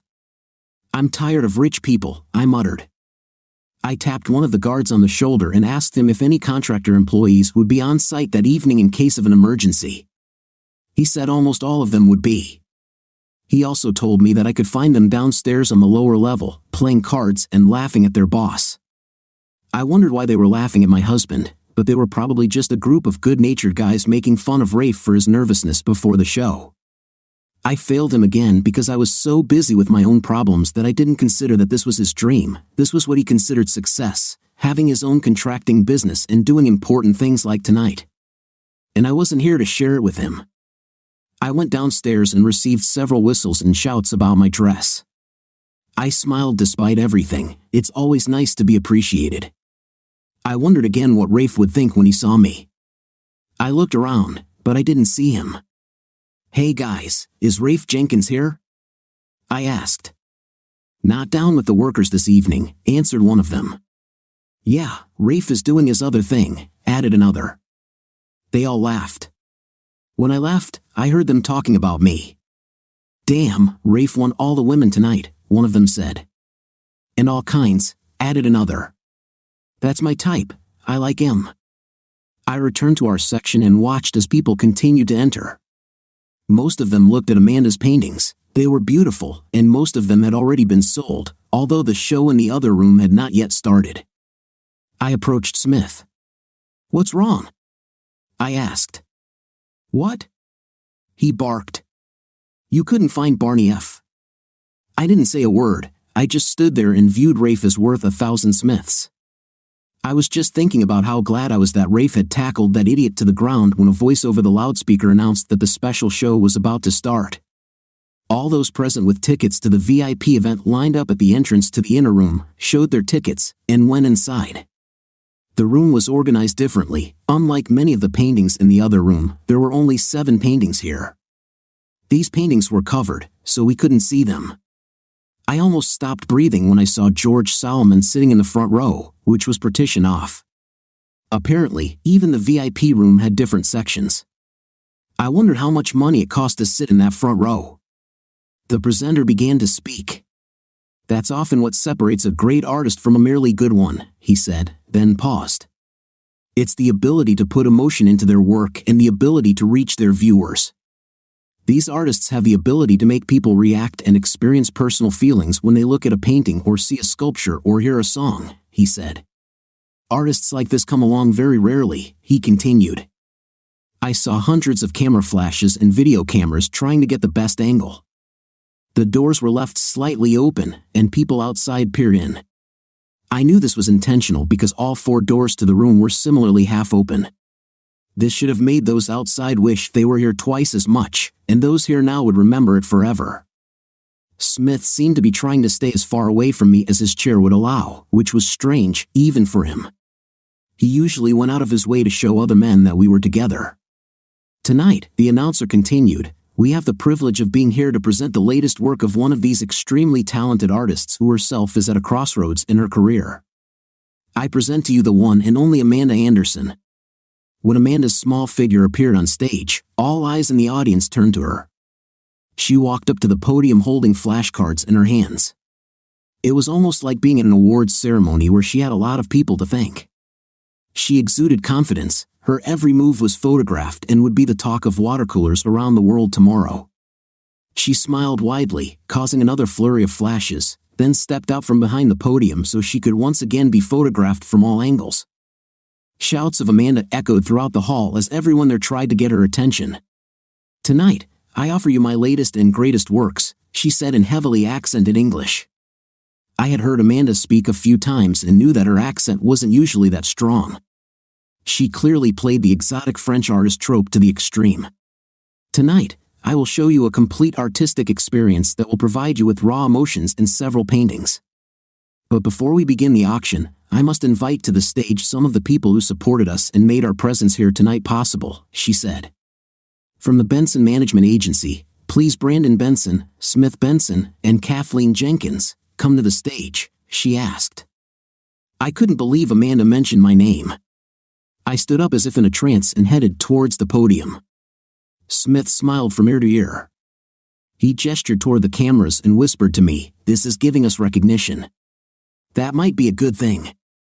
When we reached the stairs, Smith walked straight up to the stage, and Brandon bowed and motioned for me to go forward. When we got on stage, several cameras flashed, and I looked straight into the camera lens. I hoped that Rafe and perhaps my family back home could see me now. There were also many large screens throughout the room showing what was happening on stage. I noticed that there were more people on stage than Amanda had called for, but I wasn't worried about that. They all had large brown envelopes in their hands. Maybe they were going to present some awards. I got into the spirit of the event and waved to no one in particular. Amanda started talking again when I arrived in California 2 months ago.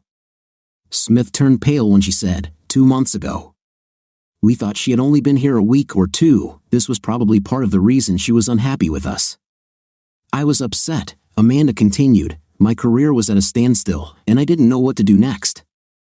I did a lot of paintings in France that were sold tonight. They're good, and I was proud of them at the time. But I knew I needed to take the next step, but alas, I did not know what it would be until the person you were about to meet came into my life. I felt a tingling sensation all over my body at the thought of standing next to Amanda's mysterious partner again. I thought, worrying about someone else's man when I should have been looking for my own. The first thing he did was give me a friend, she said, as the crowd sighed and gasped. Then he showed me the joy in simple things and the magic of different flavors. He taught me to appreciate, like Burger Queen, she said. My head whipped around, and I turned to Amanda. Some people around us noticed this, and Smith grabbed my hand. I was stunned and had a bad feeling that I was going to get into a fight soon. Let me introduce you to my new partner, and hopefully not just in business, she smiled at the cameras. Rafe Jenkins, she said. My head exploded. Smith opened his mouth, and I almost fell.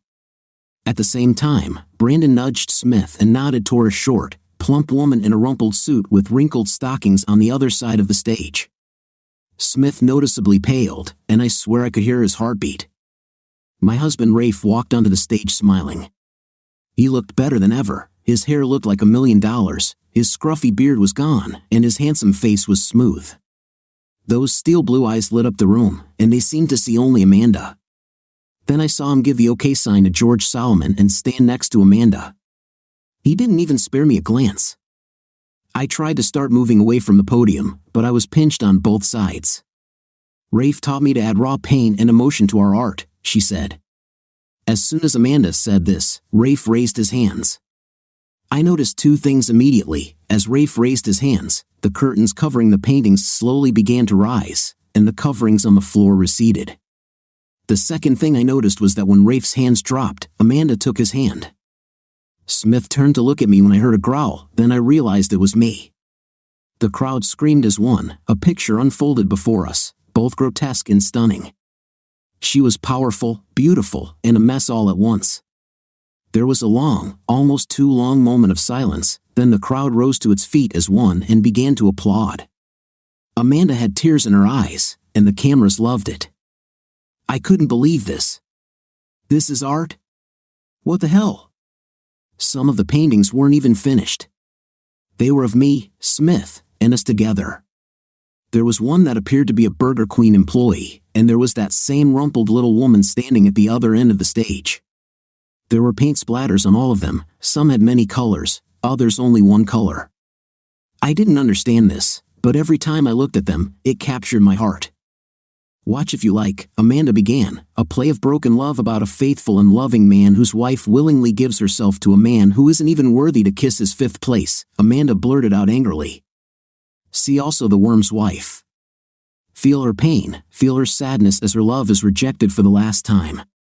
Amanda was in her element, controlling the crowd's reactions. Look at the pain that a simple act of betrayal brings to them all, she said, as if she were in pain herself. The woman was the master of the show, and she had the crowd in the palm of her hand. The only thing I could think about was that the little woman needed 2 beatings, one for stealing my husband and one for calling it art. I needed to get out of there as quickly as possible. There were exclamations and gasps throughout the room. Then people started recognizing us and looking at me and Smith angrily. Again, I tried to run from the room, but they stopped me. Where are you going, Kathleen? Amanda asked from the podium. There's still a lot to do here, and we'll have gifts for both of you later. As she said this, I saw huge guards come and stand behind Smith and me to make sure we couldn't leave. Brandon looked at Smith with fire in his eyes. Brandon began, your father, tired, he said so loudly that everyone could hear. The little woman walked up to Smith and hit him so hard that it reverberated throughout the room. She reached out to me but could not get past the huge guards. Smith's first painting opened the auction. The initial bid was $100,000. The painting was sold for almost double the price. A painting of the rumpled woman, who I finally realized was Smith's wife, sold for $250,000. Other paintings, including 2 of me, also sold for high prices. The one that didn't rise above the opening bid was a picture of the boy from Burger Queen. Then Amanda suggested dinner with her and Rafe, as well as a personal explanation of how the boy connected to the story. Suddenly, the bid skyrocketed for him. Then Amanda and Rafe raised their hands again, and the room fell silent. Before we begin the finale of the evening, Amanda said, we would like to present the most significant work. The lighting brightened, and the final picture, Rafe standing alone with several intense splashes of paint, was revealed. The cameras immediately started flashing, there were a few oohs and ahs heard. It was obviously the masterpiece of the collection. Amanda had clearly surpassed her previous level of skill in this. I swear I could see her breathing and feel the pain in her eyes. When I saw this picture, I realized how much I hurt him. I also realized that I had no chance of getting him back. Who can forgive someone he loved so much but who treated him so poorly? I didn't deserve his forgiveness. Bidding for Rafe's painting started at $1 million and reached almost $1.3 million at the end of the auction. Some of those present stood up. They were brought back to their places by Rafe's voice. We have another item up for auction tonight, he said. One that even Amanda doesn't know about. I'd like you all to look at the screens around the room. As we watched, a video began showing a room in which paintings were clearly visible on easels, as if they were being worked on. Rafe entered the room and saw the paintings. You could see the pain and shock on his face as he moved from one painting to the next. I knew it had to be the day he caught Smith with his hand up my skirt because I recognized the same look I had seen then. Next, Rafe is seen grabbing an open can of paint and throwing it at the canvas. You could hear him scream as he did it again and then collapse to the floor. Then Amanda came into the room and didn't even look at the paintings or her work, she only looked at the person in front of her and how she could ease his pain. Everyone in the room sighed as she handed him another can of paint and directed him towards the work she had poured her heart and soul into. Rafe threw can after can at the paintings, and it simply fed his need for more and more paint until he ran out. Then she sat down next to him and began stroking his head. Then the video stopped, and Rafe said, "This is real security camera footage of the making of these paintings. It is an art in itself," he said. "There's only one copy, and it will not be reproduced. It would be a great addition to the collection of someone who already has one or more paintings," he continued, "but it would also be a great standalone piece." The video sold for $2 million to the person who bought Rafe's painting. Amanda walked up to the podium again, and an array of suited assistants stood with her. "Now we have special gifts for some very special people," Amanda said. One neatly dressed woman walked up to the podium and said, "Katie Jenkins." I was too shocked by the events of that night to react, so someone pointed at me. She came up to me and handed me an envelope. "You've been served," she said. Another man called Smith and did the same. Then my name was called again, and so it continued. Rafe filed for divorce because of my infidelity. He also sued Smith for alienation of affection, which led to the end of our marriage, and he sued Benson's agency for not following their privacy rules. Smith's wife did the same to him and me, but she didn't sue the firm, she was Benson. She was part of the family when she married Smith, he took her last name. He wasn't really Benson. Under the terms of their divorce, he even had to revert to his original last name. She also had a cast-iron marriage contract. He will be left penniless, without a home, and without a job. He didn't even have his own car. Rafe filed for divorce as soon as he found out about Smith and me. This was long before I thought about it, so I won't get a penny of his earnings from the painting auction tonight. I will receive essentially half of our joint property before he files, which will amount to nothing. I'll get half the sale price of his truck if he sells it, or he can just give me half of its value, which is now pennies to him.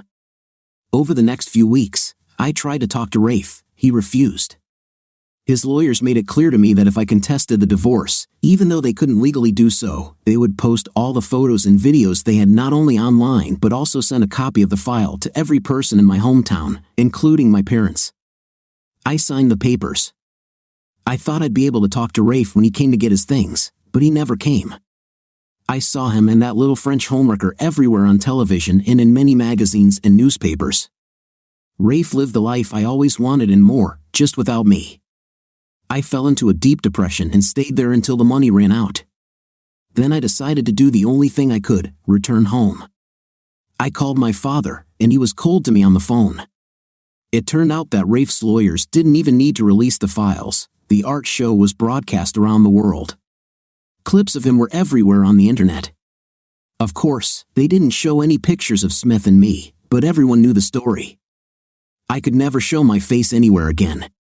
Rafe, being true to himself, went home and told both our families the story and reason for our divorce to lessen the shock for them before it became world news. His parents adored Amanda much more than they ever loved me. Even my parents loved her. Last I heard, Amanda was pregnant, and they had rented a boat and were slowly traveling around Europe in preparation for their next big art sale. It was to be her last, because Amanda finally found what she was looking for. Unfortunately for me, it was my husband. Well, I have to go. My bus has arrived. As I already said, the biggest misfortune for women is men. The good ones are hard to find, and the bad ones are always in front of your eyes, pretending to be something they are not. Like I said, most of this really isn't my fault, is it? What do you think of our story today?